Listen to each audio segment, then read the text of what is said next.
Not the squirting.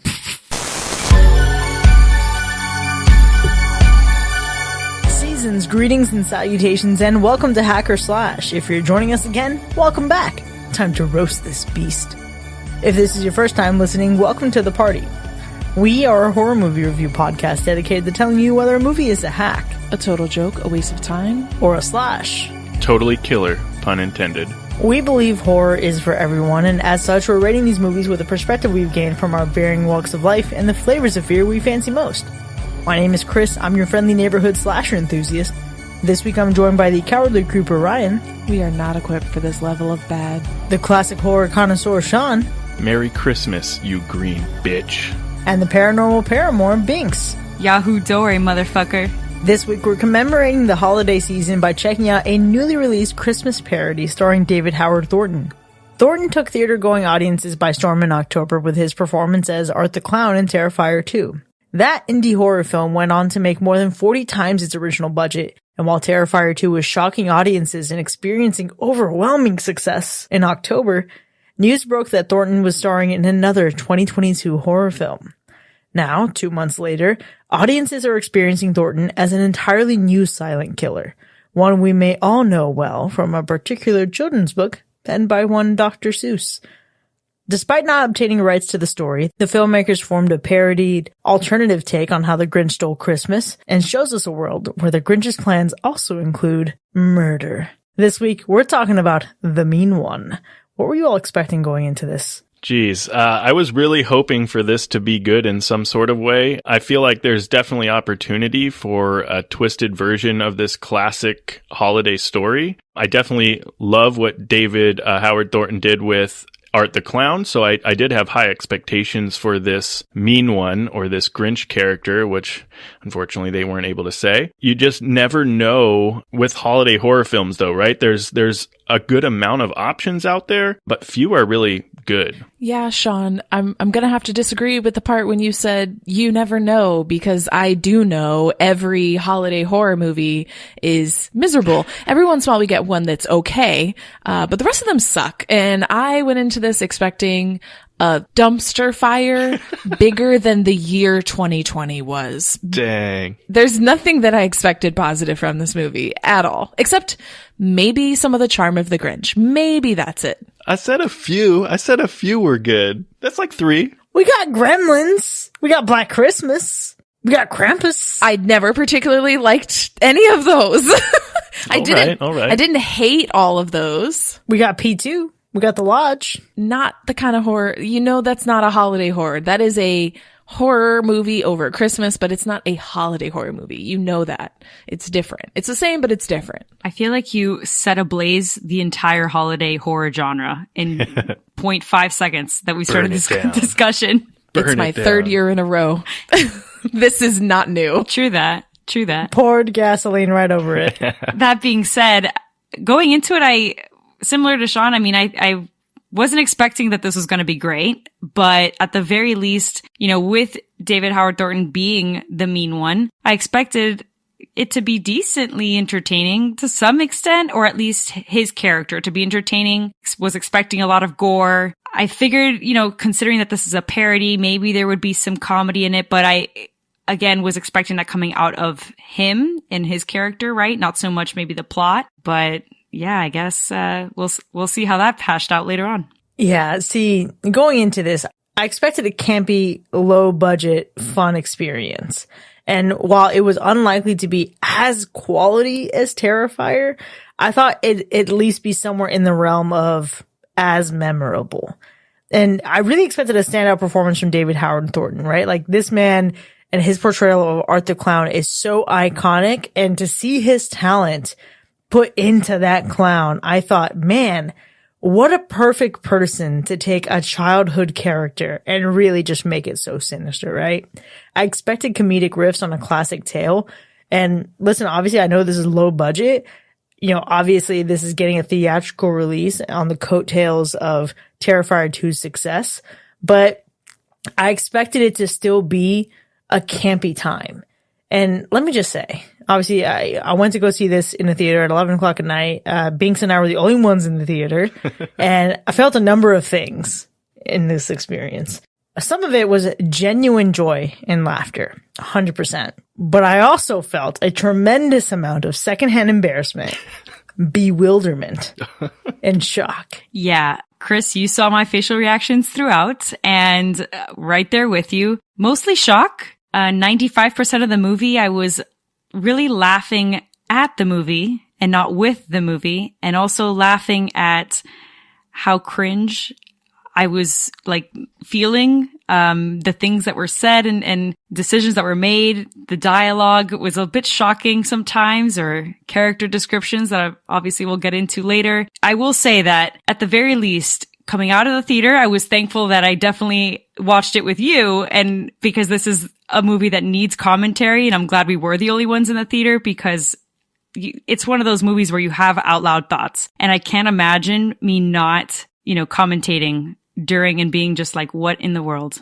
Yeah, I very much agree with most of those feelings. I think one of my big ones was it felt like I was watching a Hallmark movie, but I paid $10 to watch it in public in a theater with one other person, but by myself, like it was a weird, I think throughout the movie, I said, why is this in theaters? Like more than a handful of times out loud. And yeah, it's shocking is definitely a word that you could use in many ways to describe this.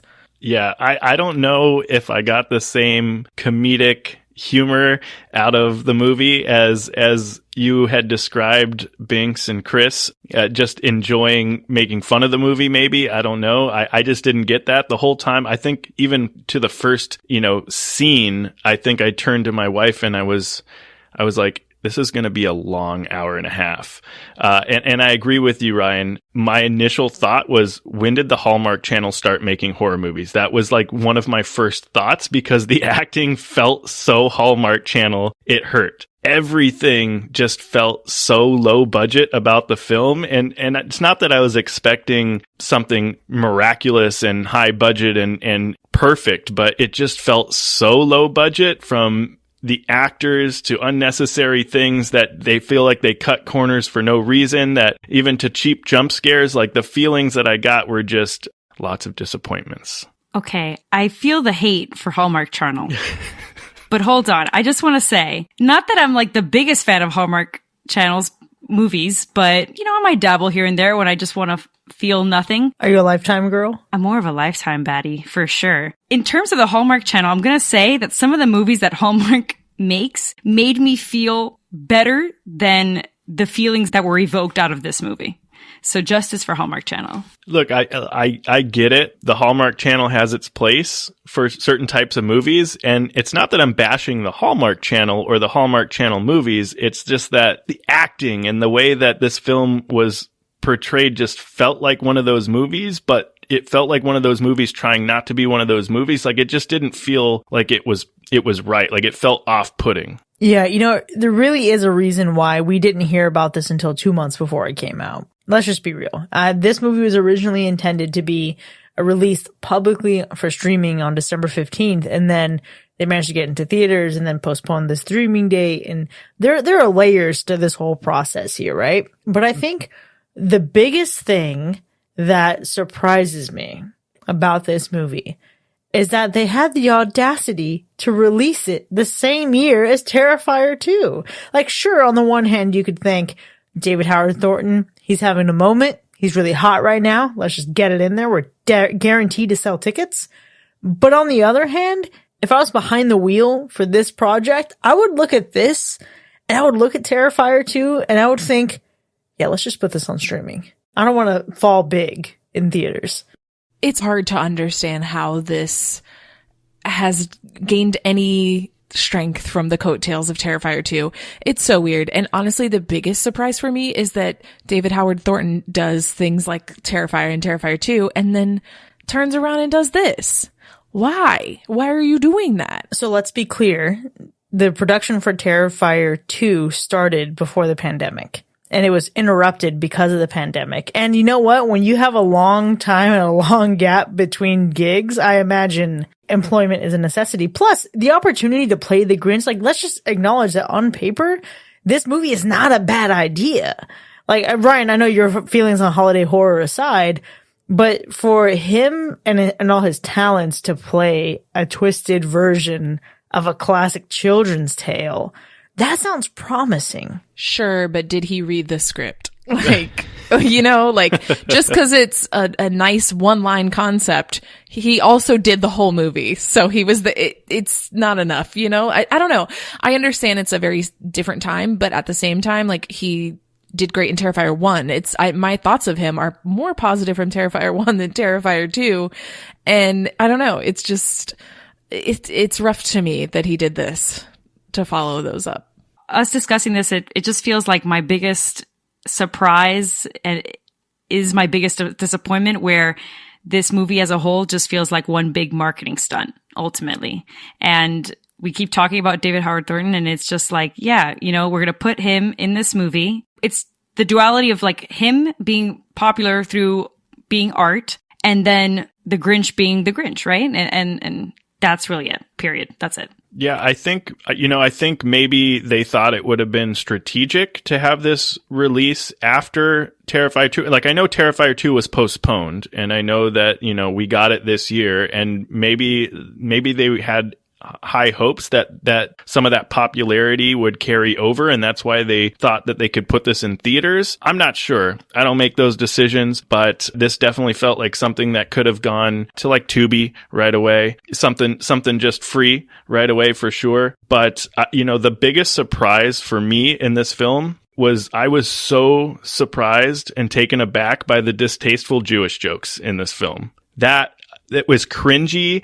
The first time it was cringy, then it kept going, and it was just terrible, and I just feel like it didn't need to be in the movie at all. Also, not a good time. Not a good time for bad Jewish jokes, you know? Really, the whole movie is just in poor taste because of that. It's poorly timed, poorly executed. It's like, hey, we have this thing. I see nothing wrong going further. So glad we're discussing this because I have that saved in my back pocket. Yeah, I think it's extremely in poor taste. And I understand that this is a Christmas movie. And so were they trying to cater to other religions or cultures by obviously including, you know, a Jewish character for Hanukkah?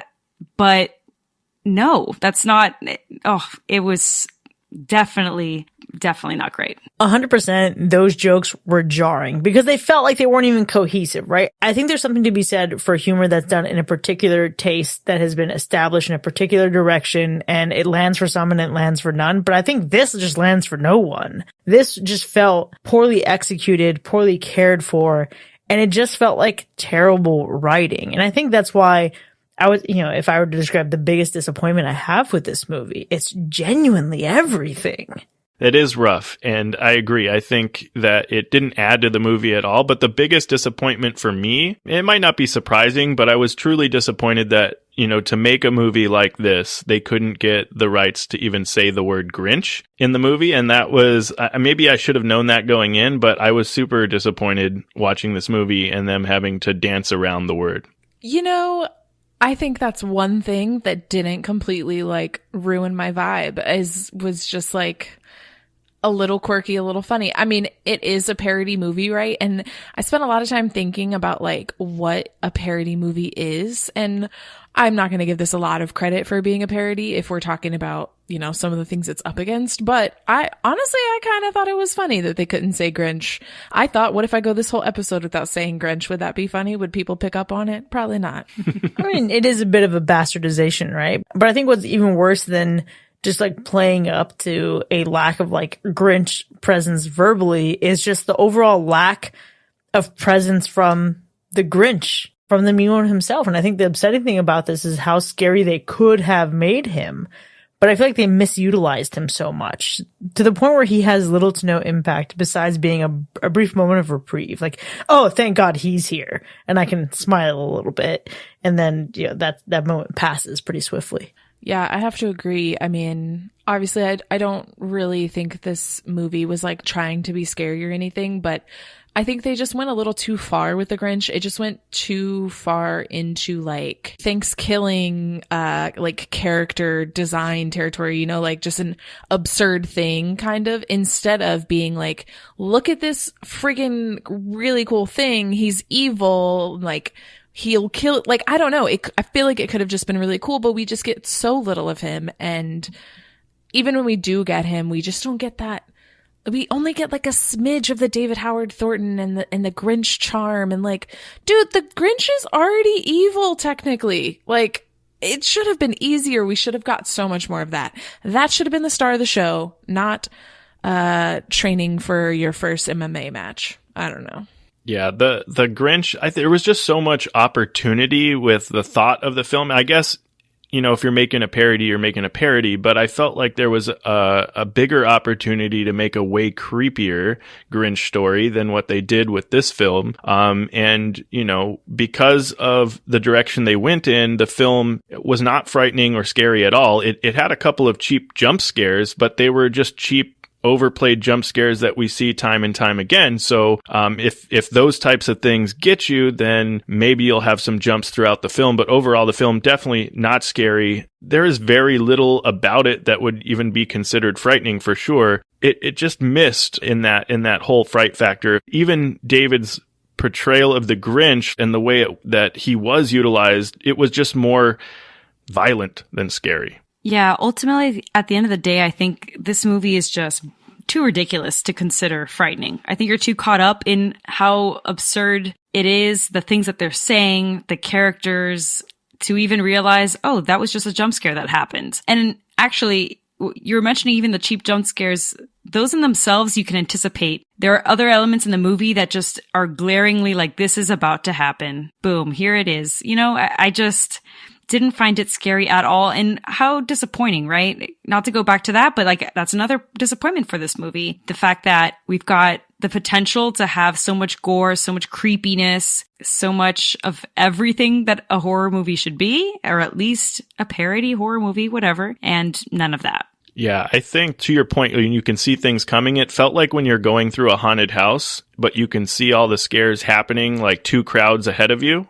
And so you're just like, all right, yep, 20 yards up, this person's coming out of this angle. Like it just didn't work. Yeah. It's like you're in a haunted house and you can see that 20 yards up, someone's going to jump out and make a bad Jewish joke. And it just ruins the whole vibe. I'm deceased. I'm sorry.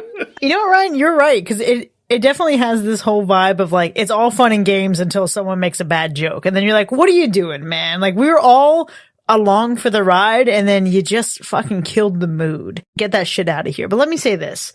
When pressed for a compliment, I'll say that I appreciate the difference in how this Grinch stole Christmas. Really just understood the assignment, had an impact on the society. And I think my problem here is, Ryan has called me out on episodes in the past. There goes Chris Rojas falling in love with potential again. Because I did fall in love with the potential of what this could have been.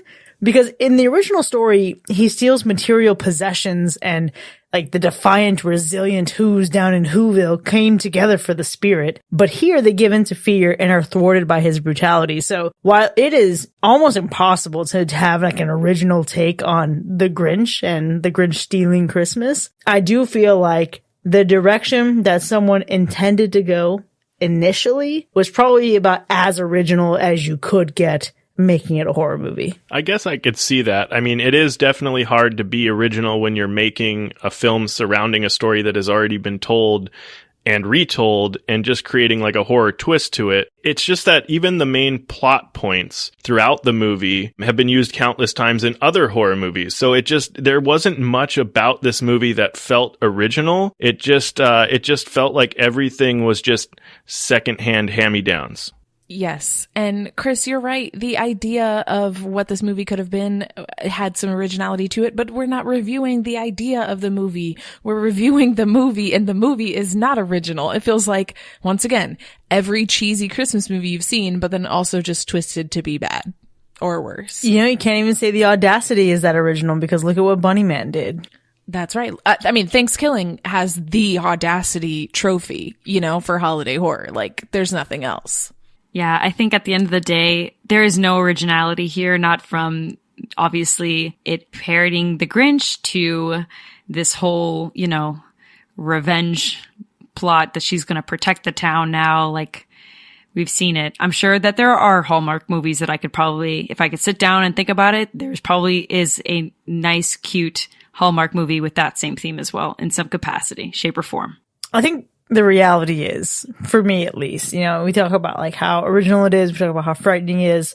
Yeah, I think the best part about this movie and its ending was the fact that it was over. It's one of those kinds of movies where you just wanted to not go on any further, and unfortunately, it manages to end itself with one of the biggest fucking eye roll moments I could have imagined. Hey, they successfully got to a part of the end that we're all used to, in a sense, from the classic storyline with a little twist, I'm not saying that the ending was that successful, but they did at least successfully get to wrapping it up in a way that we may have all been used to. That being said, I had a rough time with this one. I did not like what they tried to do there. I was surprised immediately after that, but like it was an eye roll moment for sure. I agree with you. It was just like, really. And let me be clear, it was a bigger eye roll moment than they/them, which I thought was the biggest eye roll of the year. That's actually, yeah, now that you compare it to that,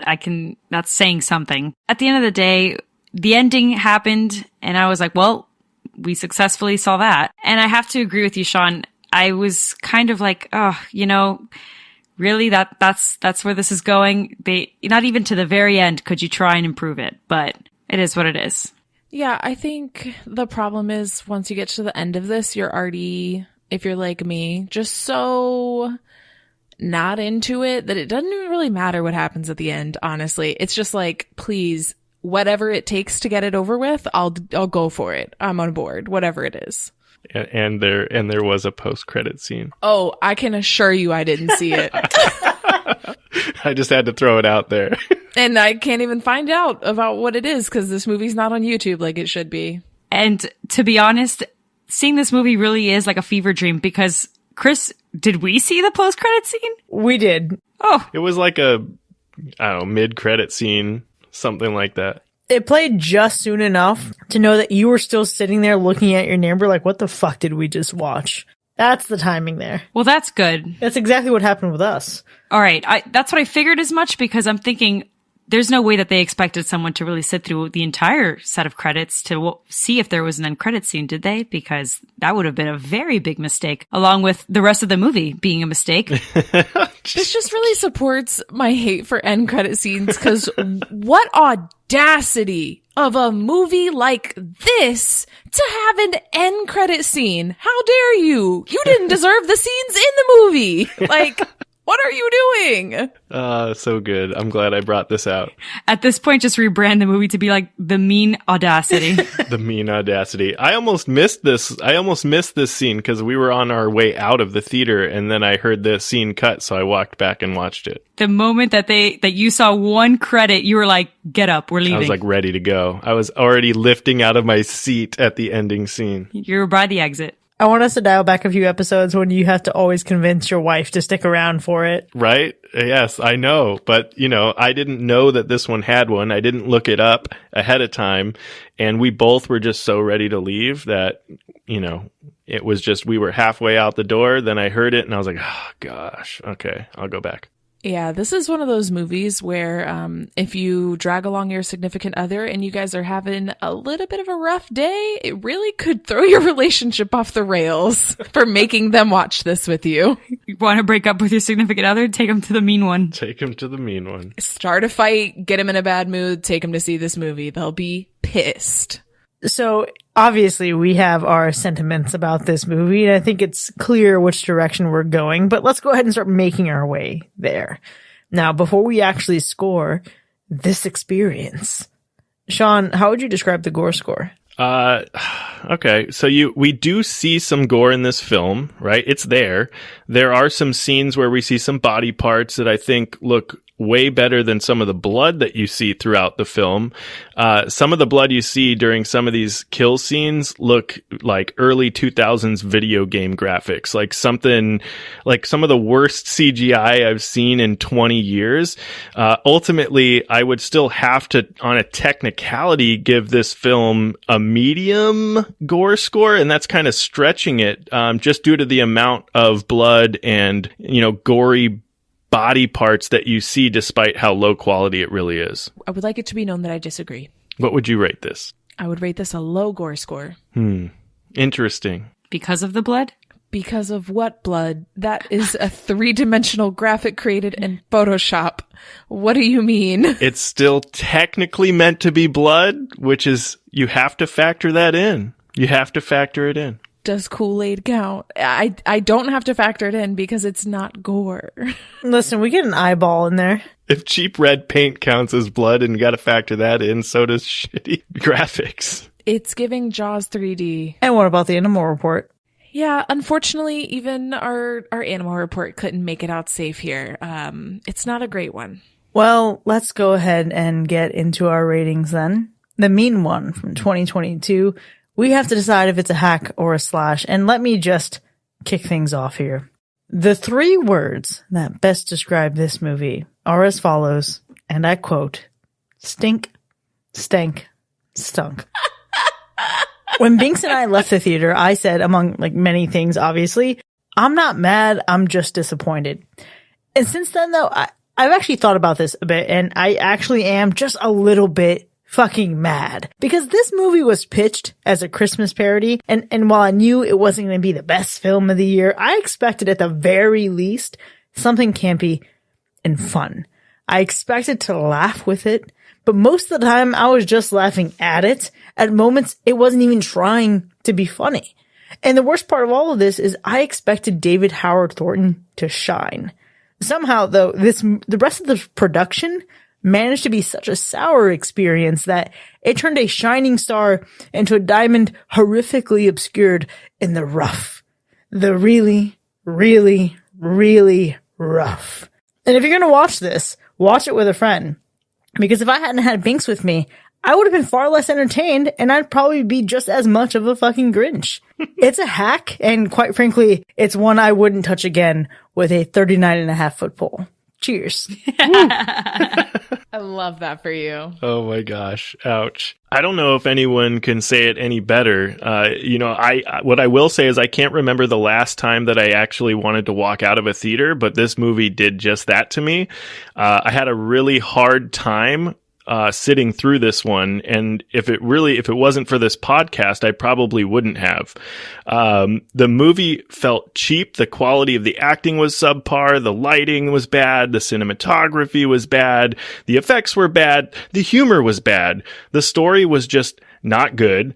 The movie is a hack, and I can't even see anything that could get this film anywhere near slash material. Absolutely. And I think it's very clear that we're all going to hack this movie. I do need to say this movie has a 24% on Rotten Tomatoes, which is 5 points higher than when I saw it last night and looked at this. Oh no. There is no number low enough to describe what this movie should be. But I do want to, in lieu of just trash talking it completely, I want to say one scenario in which I think that anyone should watch this movie. Okay. And this is going to be hopefully something that sparks a memory of maybe another time you've seen a movie that maybe you wish you hadn't seen. But this movie belongs on the really, really deep, deep, dark shelves of a Blockbuster back in the day. And you have a friend, and maybe you guys partake in some nefarious activity, Maybe you guys have smoked a little weed. And you guys think, man, let's go look for a crazy movie, okay? And maybe your friend has a friend that heard about this movie one time. Dude, it's about the evil Grinch. And you guys go find it. You're stoned out of your mind. You put this movie on. That is the only way in the world that anyone should watch this. It should be, right now, present day, free on YouTube. It should be free on YouTube with just comments full of people horrified over how bad this is.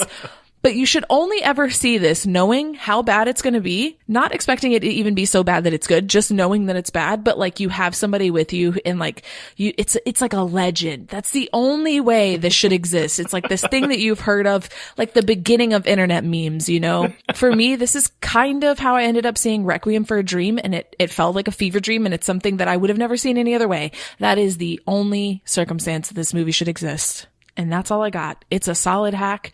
Maybe the worst movie I've ever seen in my life. Definitely one that made me think, God, this podcast is not worth it. Oh my gosh. But I love these people so much that it is. Oh my gosh. But in the moment right after this turned off, I thought, why do I do this? In that same vein, where you're talking about what this movie reminds you of, the equivalent for me is The Room by Tommy Wiseau. Anyone that might know, look up The Room and watch that movie. And that is just the drama version of The Mean One, essentially, in terms of terrible, terrible movie. And I think at the end of the day, we've all said it. No surprise here. Also a hack for me. But on a little more of a serious note, if I may, because I do love some trash talking. I really, really do. It gives me such joy. What's really horrendous about this movie is how insensitive and disgusting those Jewish remarks were, and how they basically have a whole character that's on screen more than some other people that we wish were on screen. And it just was so distasteful. So on top of all of the other things that will make you think this is one of the worst movies of a lifetime, that in and of itself just does not sit right. And I can't imagine myself ever wanting to recommend this movie to anyone or see this movie again, but perhaps it can live in the legend of one of the worst movies ever. I would agree. I wouldn't even give Blockbuster that kind of movie in and of itself. Justice for Blockbuster a little bit, but maybe like one of those video stores that are in a dark alley somewhere. Well, there you have it, folks. The Mean One from 2022. We've said a lot here, but it is, in fact, a universal hack. Now, you can find this movie around, but do you really want to? What you probably should do instead is just go ahead and skip forward and join us in the second half so we can continue roasting this beast together. We'll see you in a bit.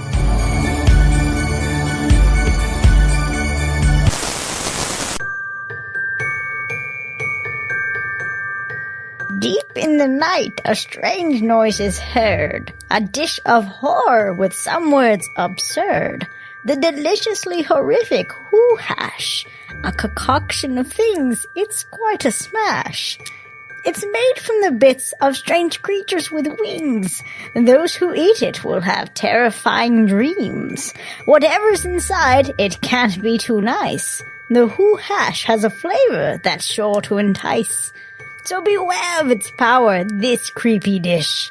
It may entice you, but it sure is a risk. Don't let the flavor make you swoon, or else you'll be doomed to a night of much gloom. For all who dare, beware of the hoo-hash. It's something you'll eat, but it might give you a rash. And if you want to save a little cash, be sure to use the promo code HACK/slash.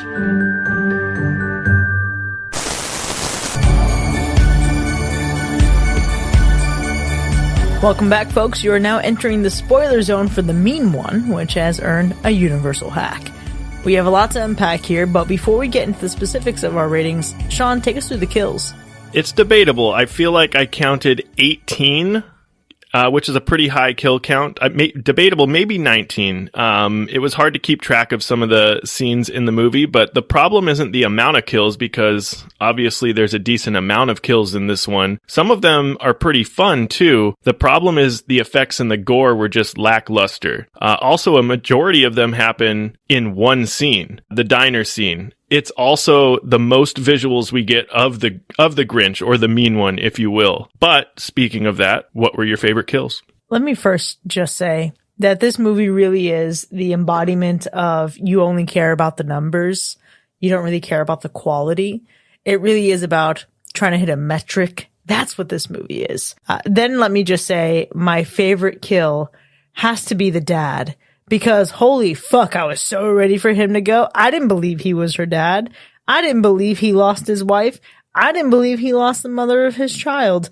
I was ready for this man to fucking expire. So for him to have gotten the poker through the eyeball, and then we see the eyeball breaking through the glass in the front door, fantastic. Yeah, him being the father was definitely questionable. He acted very sus for sure. I would say that if I had to pick a favorite kill, which is hard because I agree, Sean, all of them happened so fast, most of them all in one scene, and also sometimes even off camera, right? So it's a little difficult to really give this assessment, I would say. But the one that sticks out to me, let's just say it for that, right? Like the one that sticks out to me right now would be in that diner scene, the girl that gets thrown into that blender.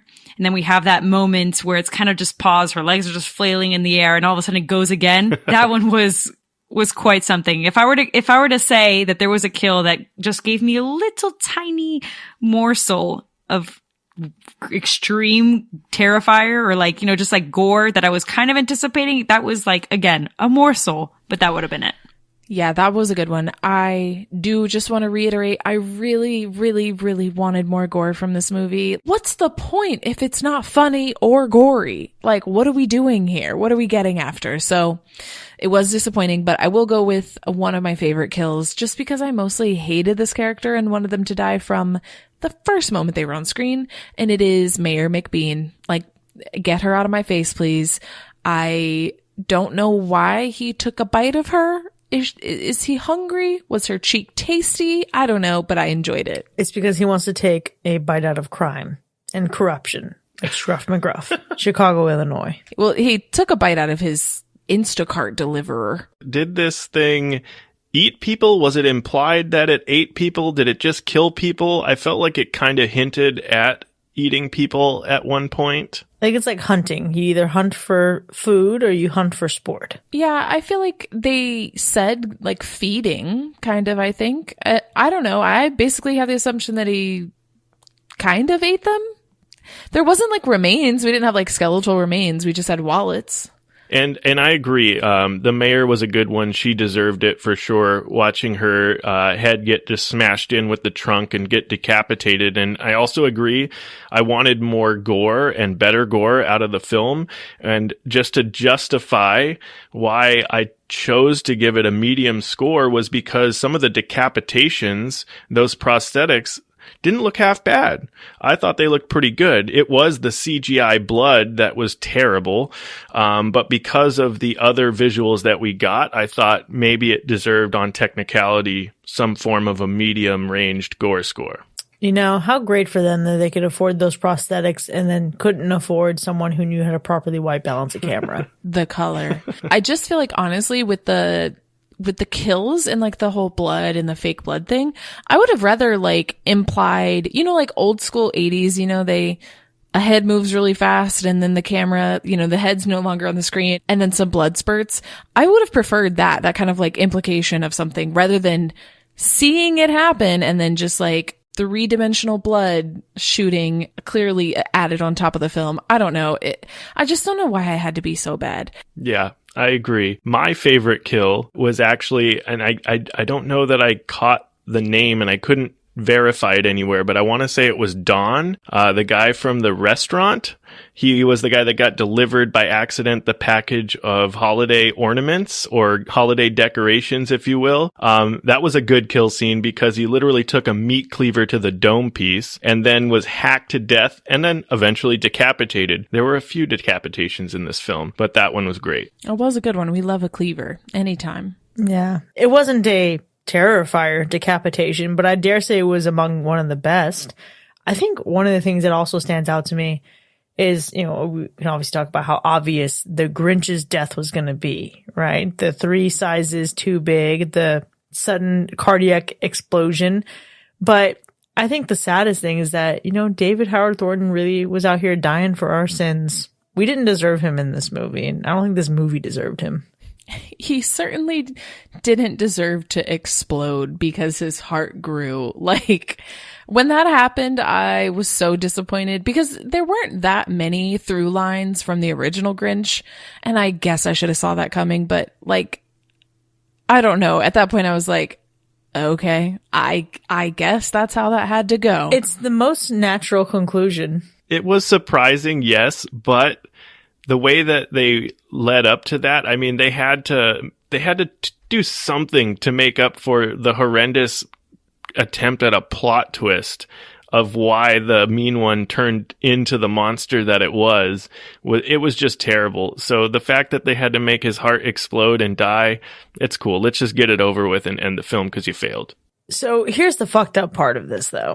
It's not even that much of a plot twist, because we know from previous Grinch stories that the Grinch is only Grinchy because he's been bullied or outcast or othered his entire life. That's the fucking problem here. So really, the issue here is the forgiveness is what kills him. And the fucking forgiveness is a logical fallacy that, like, I know I shouldn't be out here looking for logic, but you don't fucking go from young child to tormented adult to MMA fighter to I forgive you because you happen to be wearing this really fucking cheap necklace I gave you before you murdered my mom. Accidentally, by the way. The whole fucking thing is just a problem. And you know what? Like, yes, it's a natural conclusion for him to die that way, but it was still super shitty. Yeah. Can we just talk about for a second how Cindy just all of a sudden became like Rambo? Like, she just over the course of like 24 hours just started like working out and training and became like a sharpshooter and like an MMA fighter and was like, I don't know, like some form of a Ronda Rousey overnight. I was just going to say that. I think I even said that out loud in the theater. I was like, oh my gosh, she's an MMA fighter. She's Ronda Rousey. Here we go. Ronda Rousey versus the Grinch. I didn't even realize I paid for this pay-per-view. It's incredible. UFC Fight Night 246. They also just like fully committed to, we're going to have her shoot a gun one time poorly and then the next time perfectly. And that's progress, guys. This is how it works. You just do it once and then a little bit later you do it again and you're better and it's okay. You're great now. You can do this. You skip the step where she learns how to like jiggle the clip, but it's like stuck in the actual gun and she's like slamming it and just looking all confused. You forgot the confused step of the equation. There was a confused step. There was more than just her being confused by that. That's for sure. Cause I was also a confused step. So we're going to have a lot to go on and on about this, but if we want to move into visuals, I'm going to struggle. I'm going to complain first. I'm going to complain about how this entire movie is blue for no reason. Like, for absolutely no reason, every single thing that's shot in this film is blue. And not like artistically blue, like she's blue because she lost her mom and then he's green and like there's dueling energies. No. It's just blue. The whole movie is blue. Why? Look, I'm going to say it now. For all of my Twilight fan listeners out there, it's giving Catherine Hardwicke, but not in the way that we enjoyed. It was a Twilight bad. It was a Twilight real bad. For the non-Twilight fans, that's regular. I think the frustrating part of it is it created this illusion of like, maybe they're trying to shoot day for night. But the problem is when you shoot day for night, you have to not shoot the fucking sun. The highlights that was on the mean one, it was so clear that it was in the middle of the fucking day, bro. What are you doing? I absolutely detested the color in this film because here's the thing. I can forgive amateur writing. I can forgive, a half-hearted attempt at a parody. What I cannot forgive are those two things put together combined with terrible fucking visuals. Like, if you're at least getting someone, because, it's not hard to find people who are self-taught and talented who are hungry for an opportunity. If you can't even find someone to give a fucking chance to, but you're paying someone to do this bullshit, fuck that. Yeah. That's the anger that I felt about this movie being in a theater next to other actual movies. Yeah. Right. Different, but the same. Like, how are you here? This is offensive. Yeah. I definitely said to Chris, I looked at her dead in the face and I said, you're going to tell me that this movie's in theater and you don't have a movie in theaters right now? You better get it together. So let's go. We got a writing room right here. Come on, Chris. We're going to do it. Okay. The goal for 2023 is to make a short film. There you go. We'll check back in on it next year. There it is. Yeah, for sure. Can we also just take a second to appreciate, if you will, the comical value of the photoshopped images of the Mean One Sasquatch vibes in the background of all the pictures of the tourists that were lured to their deaths? Like, those were so bad. That may have been the funniest part of the movie for me, is just watching them look at these pictures of this terrible photoshopped image of the Mean One in the background of all these pictures. Listen, I don't like the vibe or to create the illusion that I'm just not out here paying attention to the movie, but I will say that's one of the bullshits I didn't see. You didn't catch that? You didn't catch that? You know what? I might have been too busy talking shit. That might have been what was on the agenda. That's funny. You're talking shit to me, and I definitely caught that, because I was thinking to myself, I would actually print those photos out, cut the Grinch out, and put it in my Christmas tree right now. I feel like that would be really funny. I think similarly but different, my favorite part was the missing poster or wanted poster that was just like a blur. Like, that was one moment where I was like, this is so dumb, it's funny. One very small moment where I was like, you know, the friggin' description was like big, furry, green. It wasn't green in the picture at all. It was a black blur. Yeah. There's like one thing where I was like, oh my, okay, it's a little funny. It was a little chuckle out of me. That's it though. You know, it's really hard to find something that I truly enjoyed from a visual element standpoint. The film cuts corners in all areas, making this feel like a dollar store film. If I had to pick something, though, it would just have to be what I was talking about earlier, was just maybe the prosthetic heads used for the decapitation scenes. I thought those looked pretty good despite almost all of the other effects looking like hot garbage. So if I really had to dig for something, that's probably my favorite visual from the film. Yeah, I'd be curious to see some behind the scenes to really see how that all came together. I think for me, it's going to sound a little weird, it's the Grinch's hands.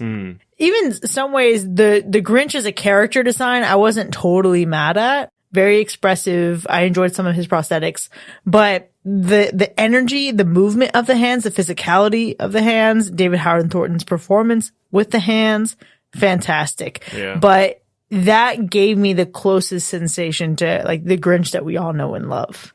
Okay, yes, I enjoyed, but also like the furry, like the long fur bits of the end of the Grinch's fingers are so specific and so required. Like, I missed that. His hands were good. Like, they were kind of more of like a claw kind of thing, but I wanted the little hairy, creepy bits. Like, imagine the little long Grinch fingers, but covered in blood. Like, it would be so good. Little fluffy, bloody bits. No? Okay. Bloody Grinch hands would have been great. But let me just say that I think some of the best handwork he had was in my favorite scene, which is when we get to see him the most. As Sean mentioned earlier, he was in the restaurant, slowly making himself seen, the dramatic fingers. He was twisting his cane. He was wreaking havoc. The kills nearly ruined things for me because of how anticlimactic it was. It was like, okay, yes, this is when we finally get it. And then all of a sudden, almost everything was off screen. But we really get some of his best handwork in that whole moment. I feel like it was just so overwhelming to have very few kills and then so many kills, like second after second, you know, like we didn't even get to appreciate everything cool that he did in the diner and like the different ways that he killed everybody because it was just so fast and so much going on and so much squirting blood. Not the squirting.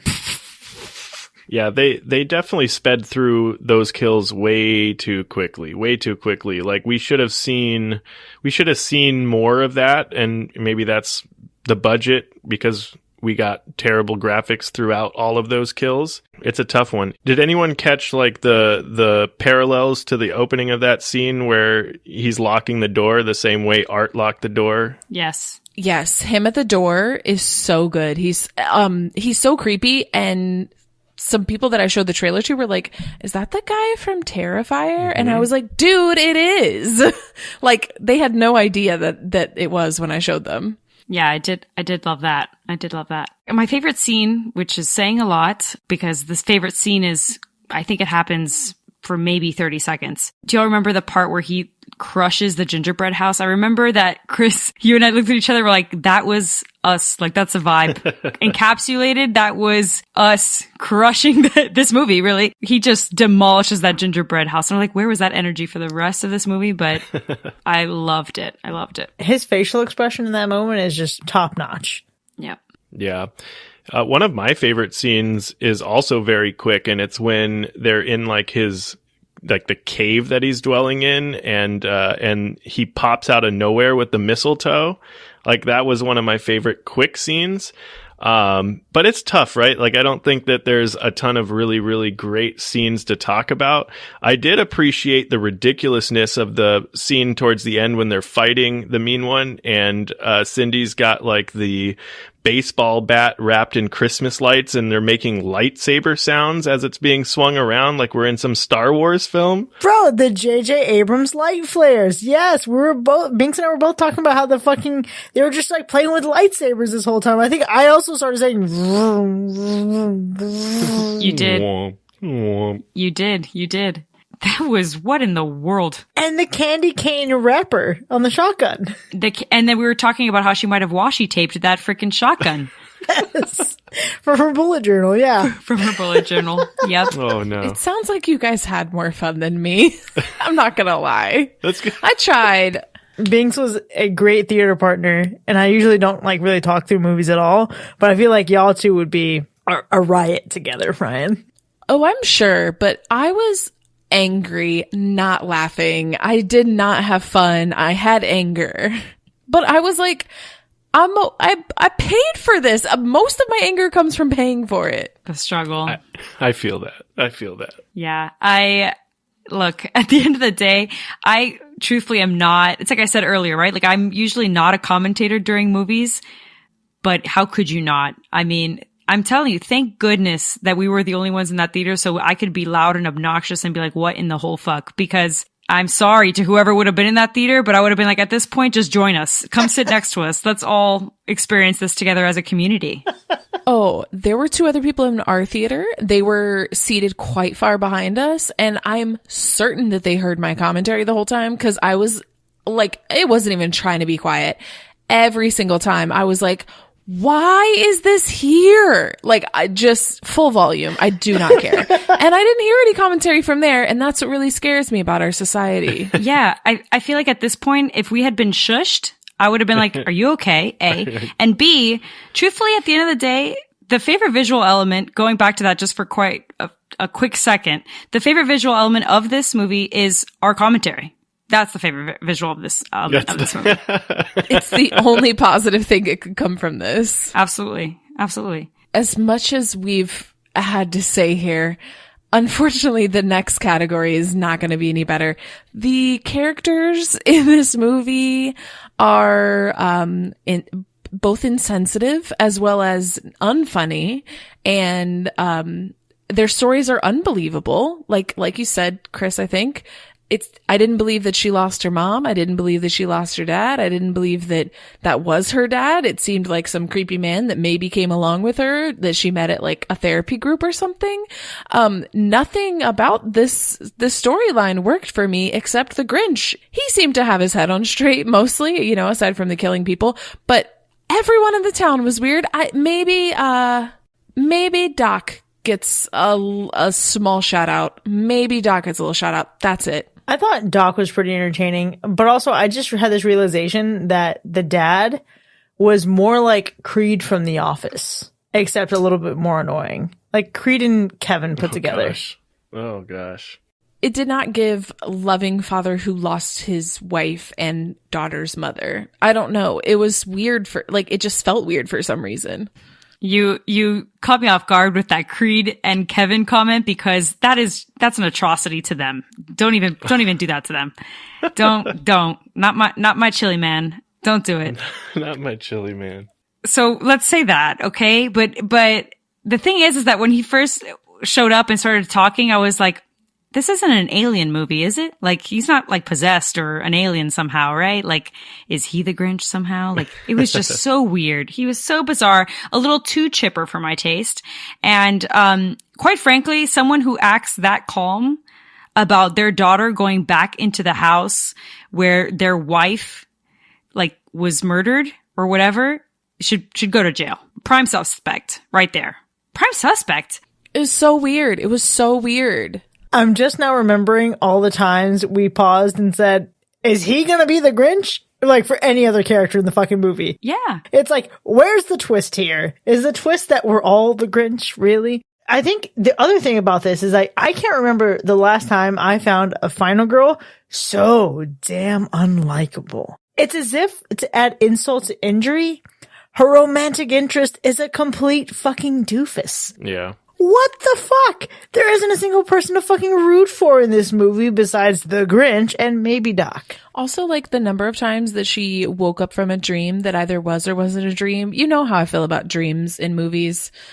Usually I just hate it at the end, but I also hate it when it happens 3 times. Like, I don't need that. And I didn't care about anything that she said or felt. Like, I didn't believe her.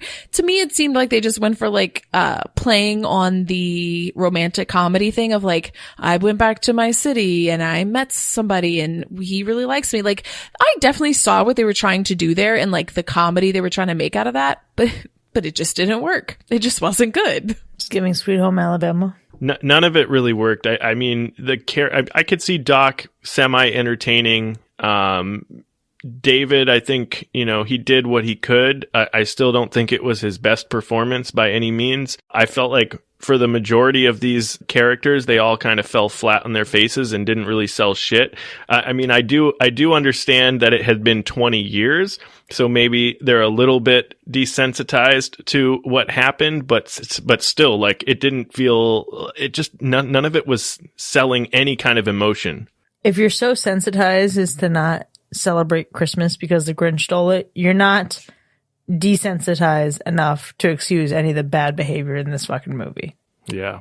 Yes, and I should have said this sooner, but I just need to say this.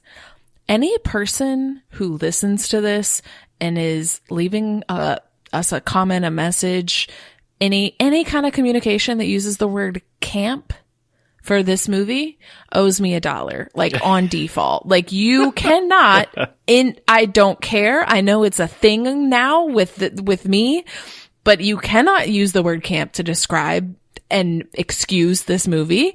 It's not that. It's not campy. It's just bad. And it's just a bad movie. Bad movies are bad. It's not funny. It's just bad. Here's what it is. This movie feels like it was made with the intent of we're going to make it campy. But then they, like you, don't know what camp is. And that's how we got here. I know camp better than this. This I would never. You do, but let me just say they misunderstood the assignment. And have our money. I'm with you. You can't argue. I mean, you can argue to Chris's point that they may have intended this to be campy, but it did not work. It wasn't campy. It was just bad. To your point, Ryan.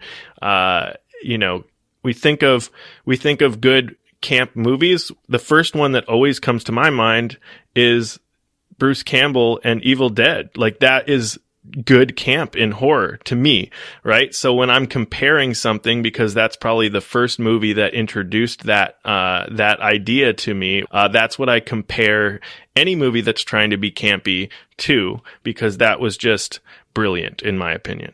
And here I am honoring a movie in a movie that I'm talking shit about. Love it. Listen, Sean, every once in a while we had to find a silver lining. And I will say that for me, the silver lining in this movie was the narrator's voice. I actually really enjoyed that.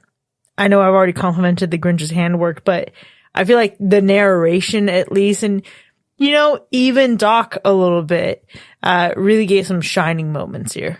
Also, the amount of fucking Dr. Seuss Easter eggs that weren't just like obviously Grinch. Like there's a restaurant named Horton's. Obviously we have like Dr. Seuss. Okay, sure. Mm-hmm. There's like a bottle labeled after Dr. Seuss's real last name. Even like the Egg Heaven restaurant sign is written in green. So it's like green eggs. Those tiny little things I thought were cute. I mean, so you basically just named the only good parts of the entire movie. So to talk about those. Actually, no, you missed one now that I'm saying that out loud. So I take that back. There was the bartender that behind the bar, like every time that they're about to say Grinch and then she says like, shots for Finch. Matt Finch. That I thought was pretty funny. So that was like another best part where I was like, although it sucks that you can't say the Grinch, like to your earlier point, Ryan, like that part wasn't so bad because it was kind of funny. Probably the only time that I laughed with the movie. Yeah. All of those, the Easter eggs, the handwork was so good. I said it earlier. David Howard Thornton could not save this movie if his life depended on it, but he put his best foot forward, his best hands forward. And, it was good. It was good.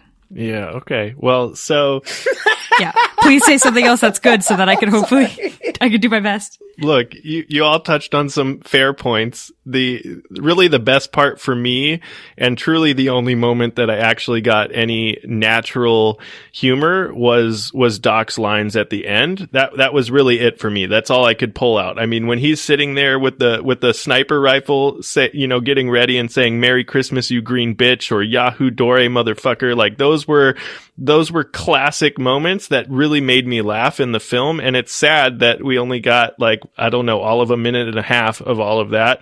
But I truly can't find anything that could make up for the horrendous atrocity that is this film. Don't worry, Sean. I got you.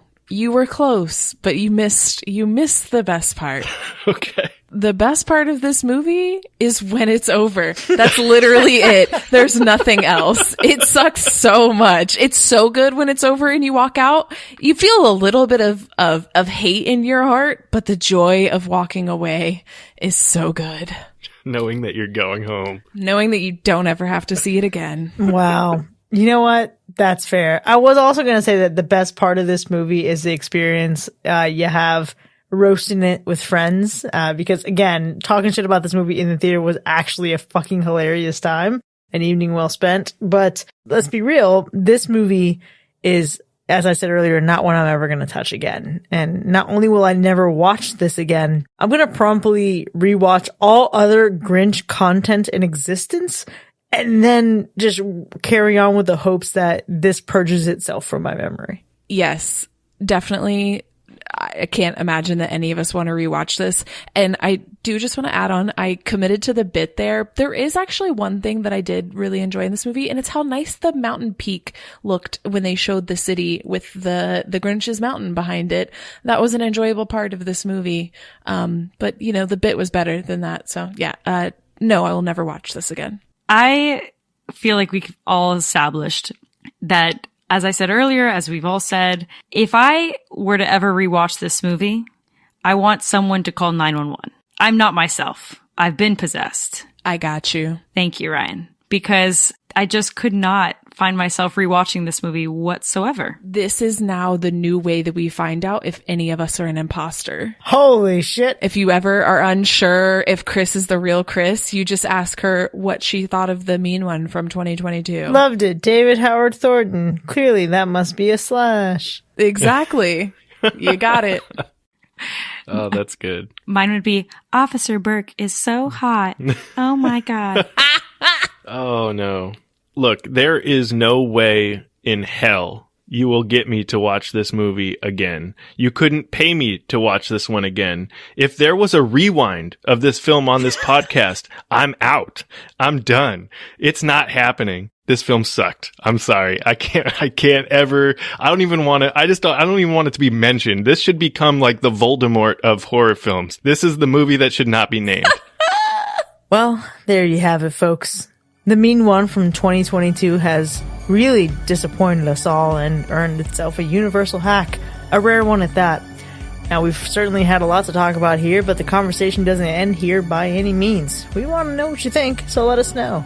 You can join in on the conversation by hanging out with us for free in our Discord. Click the link in our show notes to sign up. And if you've enjoyed listening to this episode, consider becoming one of our patrons. Visit patreon.com/hackerslash to enjoy more of the show with early access, extended episodes, bonus content, and live shows. We'll see you next time, folks, and remember, there's no such thing as monsters.